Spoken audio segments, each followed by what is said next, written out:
Faygoluvers.net with the one and only MC Lars from Oakland, California. Now, how do you truly feel about still being lumped into the nerdcore hip-hop genre after all these years? Oh, man. What a question. I think that there are some talented MCs in that subgenre, and I think that it's something that has had staying power, and I think when we tour together, like some of the other artists in the scene and we get a great reaction and people come out to see us. But at the same time, I like to not be pigeonholed in one subgenre. I was kind of like, affiliated with that after it's kind of had occurred, and but I don't hate it. You know what I mean? Yeah, because I know you've you collaborate with like Watsky, and I know you're cool with MC Chris and all those cats. So I was just kind of curious about that. Are you able to go into detail? Keep going, man. Sorry about that. No, I'd say it's a good question though. That's cool. You know about all that scene. Yeah. I've been down. Well, MC Form a lot. All those cats, man. Yeah. So, are you able to go into detail within your childhood in Oakland, California, and how it shaped who you are as an MC today? Yeah, that's a good question, man. I like growing up in the Bay Area in Oakland because it's like one of those places where you would hear you'd hear Too Short and coming out of a car, and then you'd hear like Rancid or Operation Ivy, down the street, it's such an ethnically diverse, interesting cultural place, especially when I grew up there in the 80s and 90s. I think that as a kid, I was really into video games and comic books, and I started rapping probably like fourth grade, and I think it really shaped me though, because like a lot of what I do musically is try to merge different genres, and I think growing up in a place like that kind of inspired that in me at a very young age, Right, because California's a pretty crazy place, especially Oakland, man. Like, the fact that you grew up from there, mad respect on that, bro, for real. Thank you. I've heard some crazy stories, so. And yeah, I learned a lot, and I learned about like what, like friendships and like how to trust people, and like just a lot about the world, because that place, like you said, it has a lot of history, and there's good areas and bad areas, and it's a very interesting part of California for sure. And can you remember the first time you held the microphone in your hand and knew that music was your chosen path? The first, gosh, that's a great question. I mean, I would make videos rapping, like when I was really little, like rapping along to this, Do the Bartman and Deep Deep Trouble with the Simpsons, and then I'd rewrite my own lyrics. But the first time I like rapped in front of an audience was in high school for it was like a talent show thing, and I wrote a rap about like shouting out all the local neighborhoods and stuff, and I remember I got such a great reaction, and that would have been like when I was like 16, but just that feeling of like, oh, if you say something in this format and you take yourself seriously, even if you use humor, but you do it for real, commit to it, that's how you get a good reaction. And I think that was like a really cool moment for me. Like, the first time I didn't expect it to go as well as it did. Yes. So I'll never forget that. 16 years old, man. Wow. Salute to that, man. Thanks.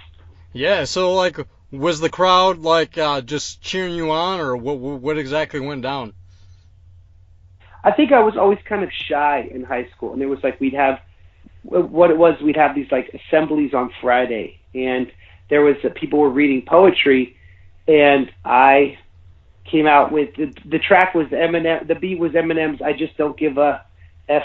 and I came out to that, and I think it was like my punchlines and stuff, like people were like, oh, this shy kid actually has a voice, and people then started recognizing me around school, and it was just like this cool feeling to go from kind of being an anonymous kid to like then having an awareness outside of just my small circle. You know what I mean? Like that was something I could never come back from. And then around that time, probably like a month after, is when I caught ICP on the Clowns from Outer Space tour in '98 with Twisted, and that was the first time I saw them, and seeing their show and their production, I was like, oh, so this can be like having this kind of like commitment to imagination and storytelling can have this whole other world live, you know? Yeah, I do want to get into your Insane Clown Posse influence, but we can get on that here in a little bit, because what I really want to know for right now, if you had to choose a specific sci-fi action hero to describe your lyrical bars to a first-time listener, who would it be and why? Sci-fi action hero. That's good. I would say Yoda, because I say things in a kind of different way. My voice is kind of like non-conventional, and I like to speak in riddles, and I like to think that there's like wisdom in my lyrics, but like when it's time to throw down or like time to rap fast, kind of like when Yoda with the lightsaber in episode 2 or episode 3, I can get down too. Like I can surprise people with my style. Like, so that's, I would say he would be my metaphorical choice for that. Good answer, bro. Appreciate that. Now, which LP of yours would you recommend to start off with for people, just discovering your music? Maybe they were on YouTube and it randomly selected it or something,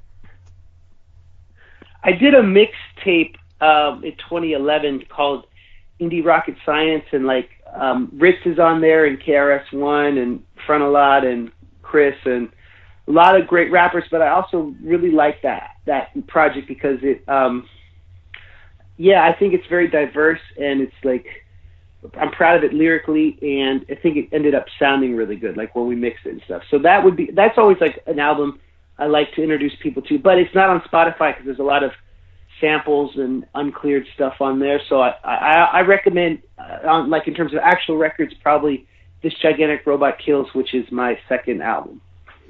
And can people go to your online store to find that right now? Is it still pressed up? Yeah, that's a good question. That particular title, it's funny you bring that up. Indie Rocket Science is on my online store, and you can get it there. Robot Kills, I'm reprinting for the 10th anniversary with like bonus tracks, but the first one I mentioned is on there for sure. Yeah, I just want to check in there because I know a lot of underground stuff. It's like limited quantity sometimes, and then next thing you know, I can't get it because it's out. It's sold out. So it's cool that you're repressing it. 10-year anniversary. Wow. Yeah, that's crazy. That it's been a fast 10 years. It feels like. And now, you already brought up Insane Clown Posse. You first seen them with Twisted in 1998. That's old school right there. So, can we dive deeper into how influential Insane Clown Posse is to your career, and what inspired your Hatchet Chats to begin with? Oh, cool. That's cool. You thanks for bringing that up. Well, first of all, I appreciate you guys posting about those videos. For me, so my inroad into like the Juggalo subculture came about probably in '94 or '95 because I used to make a long story short, I had a website, like an old school website, where I would review prank call cassettes and like rare Jerky Boy stuff and like prank calls people made. And there was a sample, there's that sample on Super Balls from Tunnel of Love where it's like that guy calling, he's like, I'm looking for saxophone lessons. I'm only up at this time of night. I make music of the night or whatever. And that was from this tape called the Seattle Phone Pranks. And this kid in Michigan named Chris, he and I would trade like literally like cassettes through the mail. And he was like, hey, this was sampled by this local group called ICP that I'm a big fan of. And they weren't as big as they were in California in like 94, 95. And so I was like, what is this stuff? Because I really liked the imagination and the storytelling and the mythology of the Joker's cards. And so I was, that was kind of my inroad into that. And then when the Malenko stuff happened and when MTV did Shockumentary, then everyone started to kind of be talking about them. But I always felt like I kind of like, it was like a secret underground group that I knew about. I remember the Mutilation Mix compilation was like a big, awesome, like eye-opening mix that they had so many records, you know, for years. And one of the things that also caught my ear was the old Evil Eye on Riddlebox, how that was like how they were flipping the Edgar Allan Poe Telltale Heart story. And like, that's kind of what I was, you know, my first raps, I was taking like Shakespeare and literature and turning it into rap. And I liked their storytelling and their energy, and I liked how they mixed rock, and especially on that Riddlebox record and onward, like that they were doing it, but they were doing it in their own way. And I liked that it just felt like this secret world that was endlessly interesting. And then from there, you know, I got into all the like Project Born and Isham and Misery and House of Crazies and Twisted, and all that was like, I really was interested in horrorcore because it was still so new and wasn't like popping off on the West Coast as much at that point. So it was this inroad into kind of like this hard, imaginative, creative rap. And then when I started doing the Edgar Allan Poe stuff, that I was trying to channel like that dark, wicked energy into this 19th century anti-transcendentalist literature stuff, which kind of connected with like the nerdcore community. And so, but they were through everything. Like Violent J was always like my biggest rap influence. And yeah, I always, you know, owe them seeing what they pulled off at this small club in Palo Alto in '98. I mean, that made me want to pick up a mic and grind it out and do this. And so yeah, I don't talk about it a lot, but they are definitely, I've always been protective of them and tried to have their back. And when all the Saturday Night Live stuff happened, I was always like a little annoyed that people were, you know, hipster bandwagon, jumping on the bandwagon, or like kind of not taking them as seriously, because I really connected with them in a way that hard to describe. And I'm sure a lot of the Juggalos and people who read your sites know that feeling of like wanting to protect them and wanting to also, like, I don't know, that it's so much more than music. And that is what changed my life. So very long answer, but there you go. So pretty much, you know, seeing their history inspired the Hatchet Chats, and you just pretty much wanted to give them some shine and show people that you are a fan of their music, that you don't want to hide it, that you're proud to be a fan of ICP. Yeah, and so the Hatchet Chat, like I am a fan, and there's a way, and what also was inspired me about the project is that, like, last year or something, I listened to every single thing they did chronologically, and I was like, there are so many different releases, and there's so many connections here and threads here, that if the idea of the project was, first of all, if I take Behind the Paint and cite that as a first person reference, and then review each album like with that as the guide, that would be a very interesting long-term project that, you know, it's very niche-y, but I really enjoy doing them. I'm doing Ringmaster next, and so that's going to be a big one. Ringmaster has a lot of like that whole Egyptian mythology of, you know, your sins out. Can you defeat your sins when you die? And were you a better person when you died or when you were born? And I feel like that kind of the karma element of that album is big. So that's an exciting one. I'm working on that now. And would you say that is the Insane Clown Posse that you hold dearest to your musical heart? Yeah, well, sure. I mean, I think what I also really what I really like about ICP is that you're rewarded for paying attention. Like, Simpsons is kind of like that, and all my favorite art. It's like, if you really pay attention and connect the stories, you're rewarded for that. They reward you for your loyalty, because there are always like little references and shout outs through everything from the beginning, from, I guess, all the way back to Intelligence and Violence. And like that's like, obviously this first 6 Jokers cards are the classics, but I've always loved what they've done post that, and I am very excited for Fred Fury. That's the next one, right? Yes, sir. That's gonna be tight. Yeah, everybody's waiting on that. I'm sure they'll show off a little bit of that at the Dark Carnival Con this November. Woo! Yeah, this coming up in like this week. So Now, this is pretty interesting, I thought. Hopefully I don't mess up this cat's name. What inspired you to write Schrodinger's cat, My Sympathy To Violent J, to begin with? And, are you able to dissect the track's metaphorical content? Oh, man. Okay, well, that's a story that, I'm glad that you brought that song up. So I went to see Twisted at they played New York, and I live in New York now, and I went to see them, and my fiance was I got a package, like I got an Amazon package, and she was like, okay, it's in the lobby, I'm going to grab it when I come back. And she came back, and the package was gone. And so Schrodinger's cat, is this quantum mechanic theory that you don't know if a cat is alive or dead in a box because it can be both simultaneously until you actually decipher the binary, meaning a cat can be two things at once, but if you open the box, it will reveal what it actually is.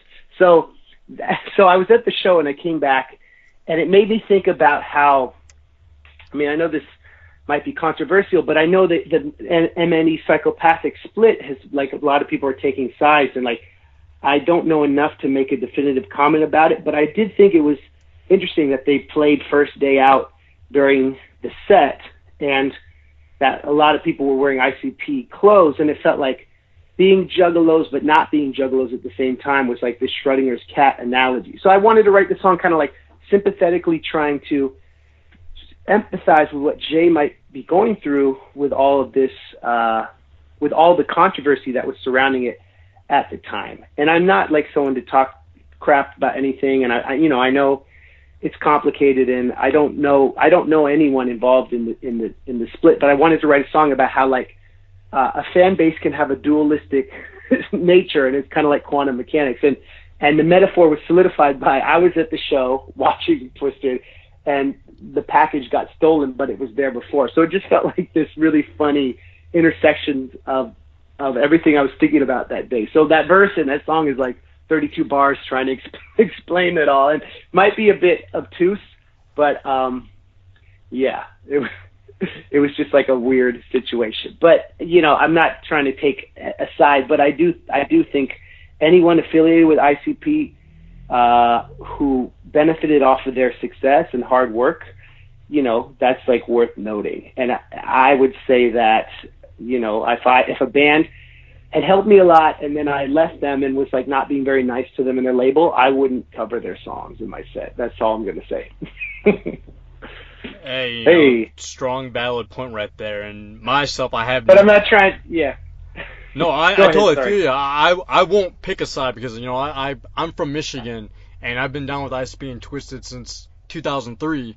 So the fact that there are cats that do pick sides, I think that's obnoxious. Like what you like, don't try to get into the drama. Music's music, and that's what it's there for. Yeah.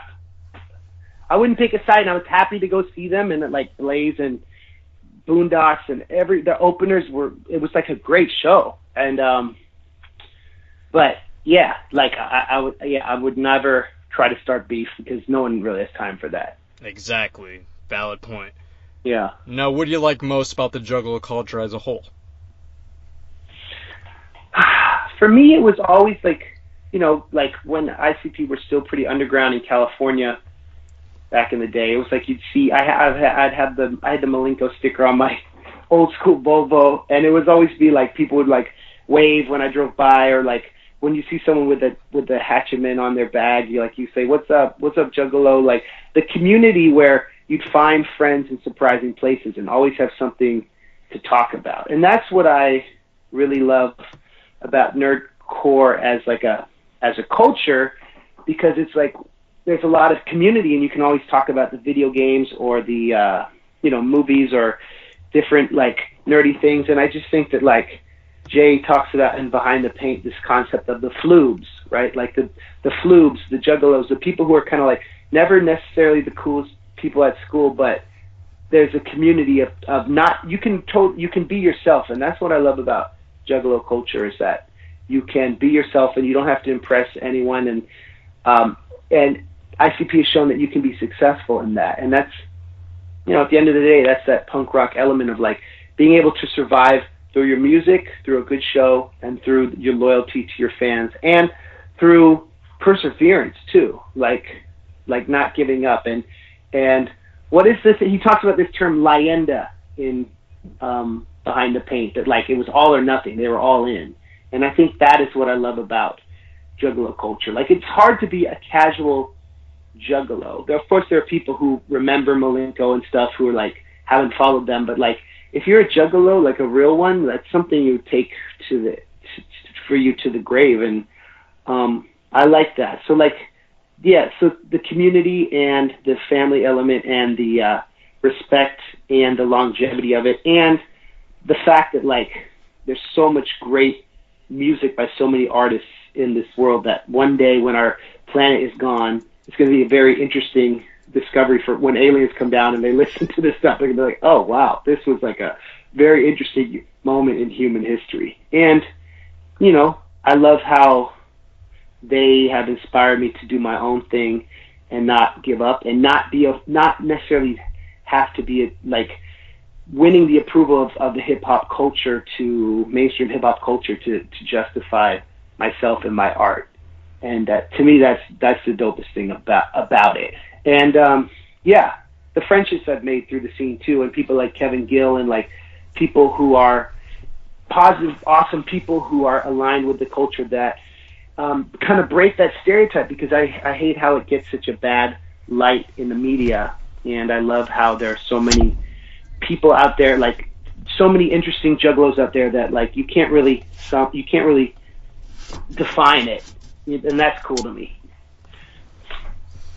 Yeah, it's a great in-depth answer. I really appreciate you breaking that down. I totally agree with everything that you said. I'm not just saying that that's a really packed a mighty punch right there.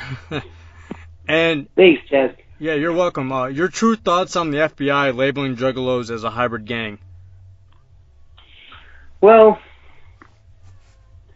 I think we can all. I think one of the interesting things about the first 6 Joker's cards is how Jay creates this metaphor where, right, the underclass of America, the people who are not given opportunities, the people who are laughed at, who are not given opportunities through institutionalized classism and like abuse and this things in society that prevent equality and democracy through economics. Like Jay, I love how Jay and Shaggy have this metaphor that the Dark Carnival is that, right? And I think that with so much of the police state right now, and so much of our country is divided between the haves and have-nots, that institutionalized classism can take shape in many different ways. And I think like it's just an example of how if you know if society doesn't understand something, they're quick to label it. And I think that the whole Juggalo gang label is just like a heuristic way of trying to explain, oh, these people are weird, we don't understand them, therefore they shouldn't have the same rights as other people. You know, like a heuristic being like a quick, simple way to explain something. And I think it's very interesting, though, if you listen to those records, that like the whole idea of karma and acceptance and community and good outweighing all of that crap, that like that institutionalized crap that really separates us and kind of disempowers us. I think that the march, I really wish I could have been at the march, but I had like a family commitment that weekend, and I think that was so awesome that like it went peacefully and they were able to take a stand, and it was trending on social media and everything. And I just hope that like, you know, maybe one day we'll have a, I don't know, Juggalo president or something that kind of understands and like wants to take steps to wash that away, because it's really endemic of bigger problems in our country. And yeah, it's whack as heck. And I think that I'm optimistic that like that will change, and I'm always trying to follow the news, and I think that like it's just an unfortunate thing, but I love how they've been so active about it, and I think like it's super cool to see them in the news fighting it, you know. Oh yeah, Washington D.C. was crazy. I was there. I witnessed it. And Were you there? Ah. Yeah, man. And the fact I saw Ian MacKaye riding on his bike was pretty crazy. Of one of the first hardcore punk bands, Minor Threat, riding through his bike through there. So he was like he was there in support of it? I think he was just witnessing it, just seeing what was going on. Yeah. But it was still interesting that That's fact awesome. that he was just riding his bike through there, It's one of the things I didn't expect to see type of things, That's a cool story. That's awesome. Yeah. So, when Psychopathic Records invited you to perform at the Dark Carnival Games Con in Denver, Colorado, what were your first thoughts that rushed through your mind? And what are you looking forward to the most at the convention? Man, that was probably like one of the best days of my life. Like, Kevin hit me up, or no, Scotty B hit me up like, hey, Jumpsteady's trying to get in touch with you. I'm like, what? And Kevin's like, yeah, what's your number? Like, Kevin Gill was like, can I pass on your number? So I gave Jumpsteady my number, and we talked on the phone for, maybe 20 minutes. And, like, I'm such a fan of his records and, like, The Road and the Master of Flying Guillotine and all of his stuff, like Chaos Theory. So I wanted to ask him about all of that right away. But I was trying to play it real cool. And I think he's an interesting – his art is interesting because he's kind of like that bridge between nerdcore and the Juggalo culture with all the like the intros on his records and like his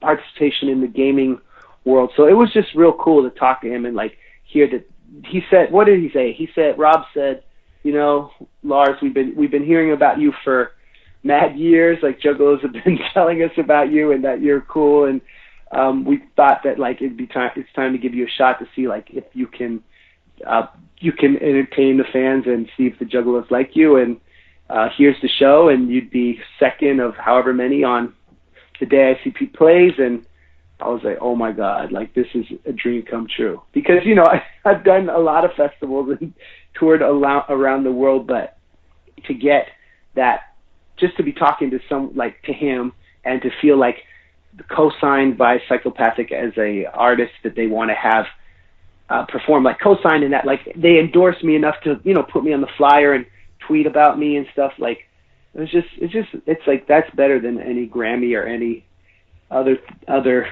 you know what I mean, any other accolade, just to like say I was there. And I would be so excited to meet Shaggy and Jay if they're there, if I get the chance to. And I think it's also really cool because it's like the gaming nerd culture meets hip hop is like so much of what my whole world is about. So I'm like excited to bring fans of mine who maybe wouldn't go if I weren't playing, like to add my scene in the mix. So yeah, it's like really, really looking forward to it. And today I was talking to my DJ friend about the set and, starting to get that together and figure out what songs will work, but realizing that not having to change the set, like I'm not going to try to pander in any way.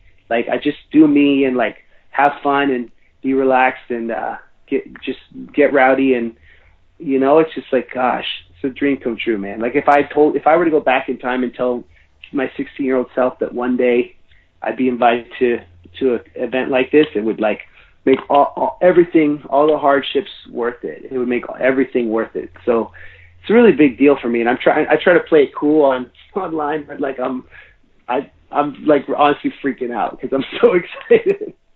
Well, that's the magical thing about music. You never know where it's going to take you. And the fact that you're still doing it after all these years is impressive. And you're going to fit in, man, because Froggy Fresh is going to be there. And I know he has a little bit of your style up in that, too, so. Yeah, we're homies. I opened for him last summer, and we're homies.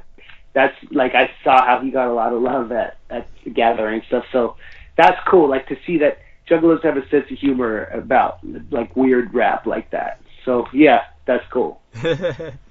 Now, this is pretty cool, man. This November, you're going to be touring with I Fight Dragons on the, the Future Tourama. It's a playoff Futurama. Yeah. Yeah. So how did that tour come about together? How long have you guys been friends? I know they're on, like, the punkish synthesized side of music. So, yeah, we met through Warped Tour in 2012. My manager at the time was also managing them, and they had seen one of my videos. So we did a run that in the fall of 2012, and we kind of like, it's really cool because they're, their style is like that punk synth kind of chiptune style with kind of like smart, interesting lyrics. And then we did Brian from I Fight Dragons sang on my last record, and we were trying to do something last year, but didn't work out for some reason. So we were like, let's just do 2 weeks of shows and see how it goes. And so that is going to be November, and I'm really looking forward to touring with them again and doing something a little different. And it's so fun to be like between all these different scenes, it's awesome. Yeah, so the fact is you named it after Futurama, so obviously Matt Groening is an influence of yours. How influential is he in regards to inspiring your creativity, the creator of The Simpsons? Oh, man. Well, I've always loved Matt Groening since the beginning, and I loved Life in Hell, which is his, his comic strip that the Simpsons characters are kind of based on, the rabbits that, the funny, like, the rabbits that kind of ended up morphing into the Simpsons. And then, Simpsons is such a cultural touchstone for me because I just learned so much about history and literature. And, one of my first raps was The Raven by Poe, of Take on the Raven by Poe. And, I learned about that from the first Halloween special where Bart is the Raven. So Simpsons are super influential. Futurama is super influential. And I have a song on my last record it's called The Ballad of Hans Moleman. It's like a song about him and how he never gives up, and we made a video for that. And I want to do like a whole Simpsons theme album one day, because that's very important to me. And I love all of Matt Groening's work. I've never gotten to meet him, but one time we were at Comic-Con and he was signing autographs, and I was like a few feet away from him, and that was awesome. Well, hopefully, the Simpson catches Matt Groening's attention, and maybe you can do like a little, guest star. You know how they do the parody of the people who guest star themselves. Yeah, that'd be pretty cool. Yeah, that would be cool. When can MC Lars fans expect another full-length LP? Ooh, that's a great question. I just did an album with my friend Mega Ran, who's do you know Mega Ran? Oh, I don't think so. He does a lot of gaming. Yeah, he does a lot of gaming and wrestling rap, and he's awesome. And he's from Philadelphia. I recommend anyone who hasn't heard of him to check him out. But we did an album that's all songs about books and poems, and that will come out this fall. Okay, dope. Yeah. So, what album would you recommend from him, man? Because, I think I've seen the name. I just, I'm familiar with, MC Hawkins and, oh, man, there's so many other cats. I'm just kind of trying to think here. Yeah. Definitely MC Front a lot. I know him a lot. But familiar with him. I think Mega Ran, his last full-length he did is called RNDM, so it's like random, but without the vowels, like RNDM.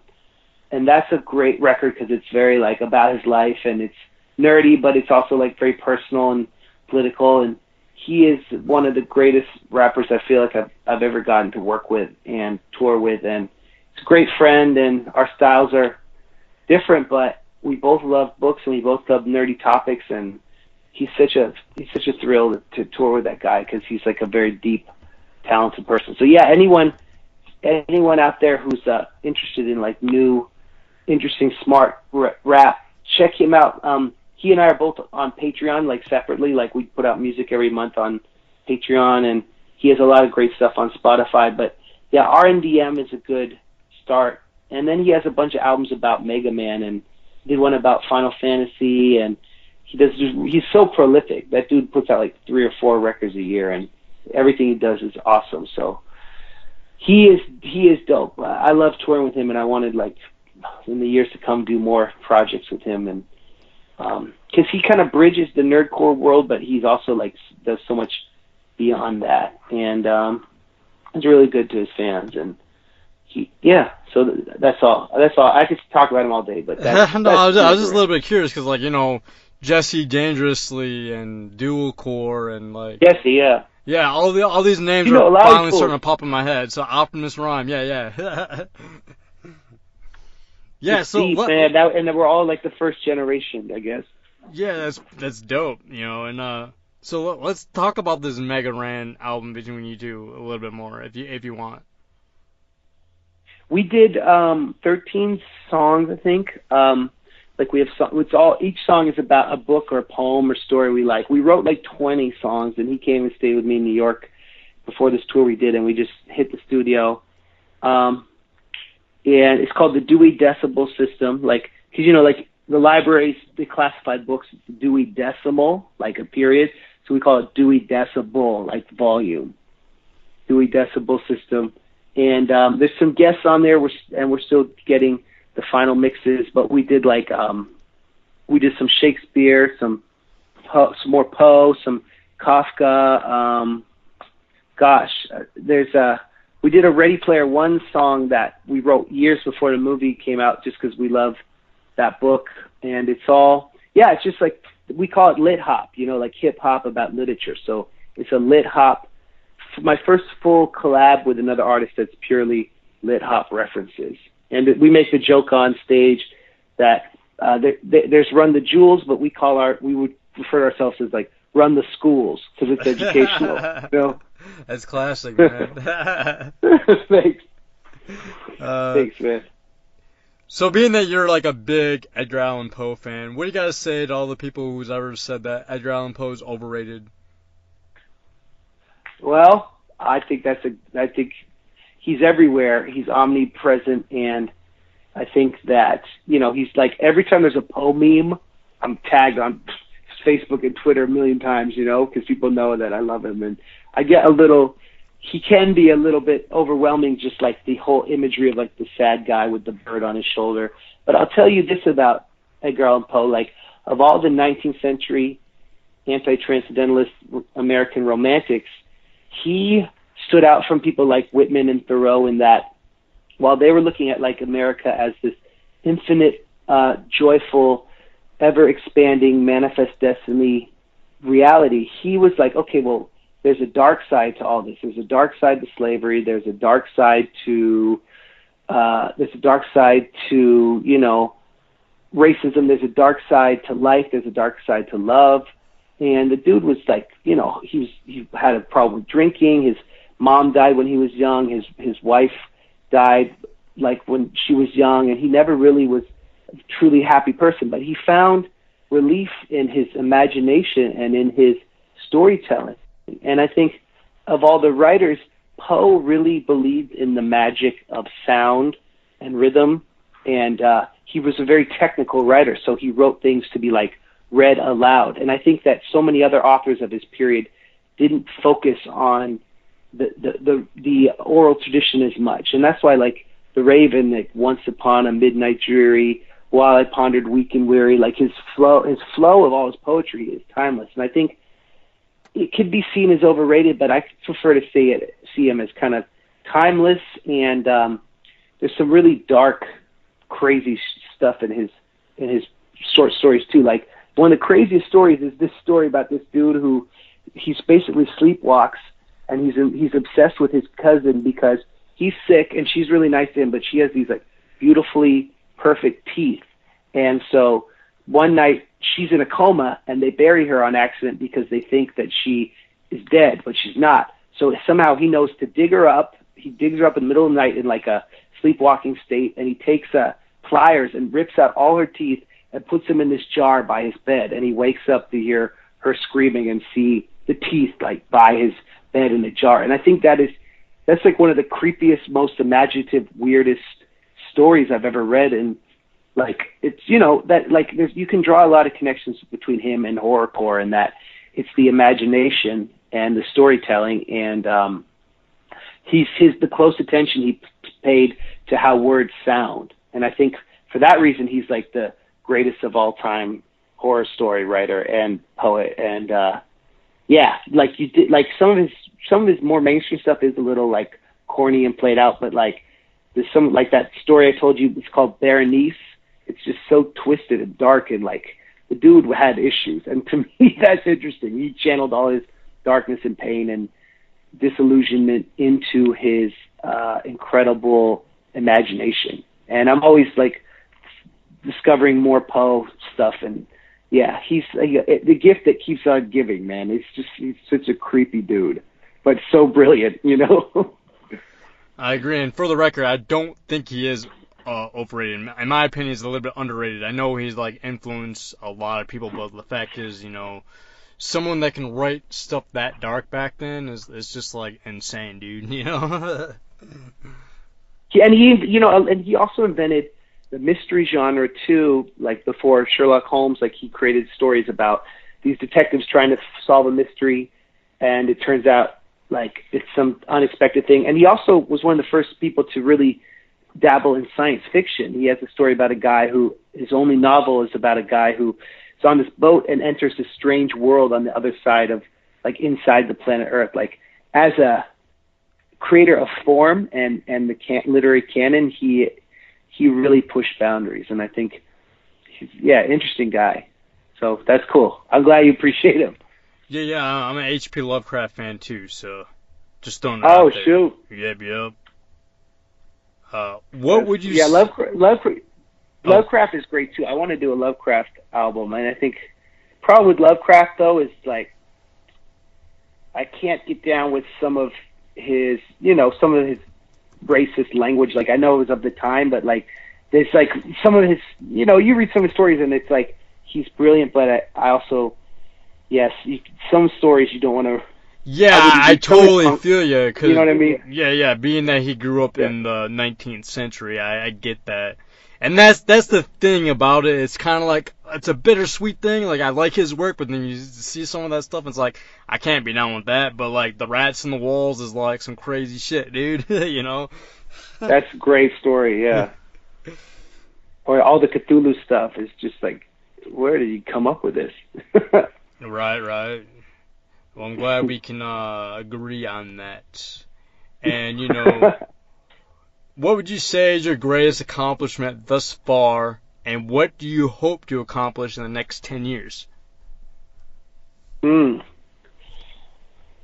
would say if I go back and take like a macro lens, I'd say my greatest accomplishment is the fact that I've been able to make a living off of my music since 2003, really. I guess since 2005 when I started touring full time. Like just to be able to, that I was able to do this without ever having an actual being signed to a label, or especially a major label, or never really having a big budget. Like just being able to do everything through touring and through crowdfunding and through not stopping. To me, that is like crazy to me. Like no matter what happens, I'm just so thankful that I could do this for 15 years. And and I would say the friendships I've made over the years, and through artists, or I'm friends with some of my fans, and like, well, all my fans I consider friends, but like some of them, like two of my friends that I met in England years ago are actually coming to my wedding, who are like fans that are very close to me. And so that, like, that 15 years of doing exactly what I wanted. But as for the next 10 years, I'm working on a TV project that we are like starting to see motion with, and I can't talk too much about it, but it's been like an awesome year for progress with that. And I look forward to touring, but also like building a family life and finding a balance between being on the road and being home, and just being, finding that joy in music, and always wanting to write lyrics and perform, and doing it for myself and not for someone else. Like that has always been the journey. So and also inspiring other people. When I meet young artists who are like openers or just getting started, it's just really cool to see that passion, inspiration that, people like Shaggy and Jay passed on to me, and inspired me to do it myself. And that you don't need the approval of mainstream culture to make a splash. If it's meaningful to you, then it's important. And that's like the theme of how I try to live my life. And if I can spread that message in the next 10 years to even like a small group of people, that's like life is worthwhile. That's a well-lived life, I think. There we go. And any final shout-outs you'd like to do before ending this interview? Yeah, let's see. I want to give a shout to Kevin Gill for helping connect me with Faygoluvers and with Jump Steady, and a shout out to Jump Steady Rob Bruce for like the invitation, and of course shout out to Scotty D, of course, for his support too, and shout out to you, Chad, and shout out to all the people who've been watching my Hatchet Chat web series, and I'm going to have more coming more frequently. So if you go on YouTube, check out MC Lars, and then smash that subscribe button, and you won't be disappointed. Oh yeah, especially that Zelda rap Triforce. Check that out. Very original track. Oh, thanks. Yeah. Thanks, dude. One of my personal favorites. And the Lars Attacks album is one of my personal favorites. But obviously you've got a lot of work behind you in your catalog, so I will keep digging more.